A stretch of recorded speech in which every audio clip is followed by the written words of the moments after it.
ဒါဒီမှာကိုညီတက်တဲ့114ဖိုပေါ့နော်ဘာရင်ကြော်ကိုတက်ဒါကျွန်တော်ကထုတ်ထားတာရပြီဒါဆိုရင်ကျွန်တော်တို့ဒီဘက်မှာကြည့်လိုက် download ရှိမယ် share ရှိမယ် listen ရှိမယ်ကျွန်တော် listen လေးကိုနှိပ်လိုက်မယ်ဆိုရင်ကျွန်တော်တို့ဒီမှာပုံမြင်ကိုဖတ်ပြတဲ့ဟာလေးကိုရောက်သွားမယ်ပေါ့နော်ဘလို့ခေါ်တဲ့ဝဝလေးတကောင်ရှိပါတယ်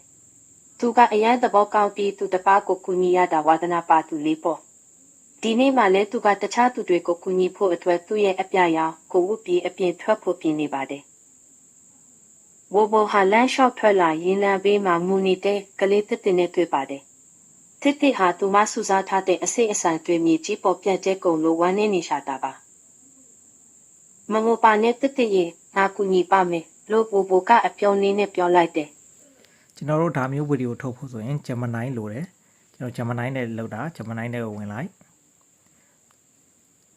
Gemini ဆိုတဲ့ software လေးကို machine လေးတောင်းလိုက်ပါနော် Gemini ဒီလိုပေါ်လာပြီဆိုရင်ကျွန်တော်တို့ဒီဘက်မှာရှိတဲ့ထဲက Gems ဆိုအောင်နှိပ်ပါ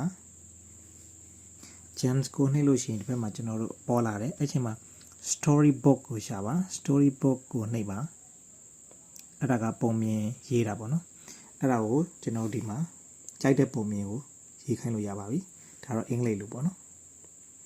အင်္ဂလိပ်လိုလည်းရမြန်မာလိုလည်းရပါတယ်ဟုတ်ပြီကျွန်တော်ဒီမှာကိုညီတတ်တဲ့114ပုံမြင်လို့ပဲရိုက်ထည့်လိုက်တယ်ဒီမှာသူထုတ်ပေးလိုက်တယ်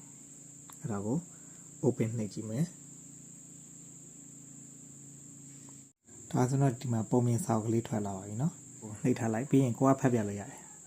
ဒီရှိရောက်တော့တငယ်ချင်းတွေဖြစ်တဲ့တစ်တစ်ရွှေဝါနဲ့တိတ်တိတ်တို့ကပြားရည်အိုလေးတစ်လုံးနဲ့စောင့်နေကြတာကိုတွေးလိုက်ရတယ်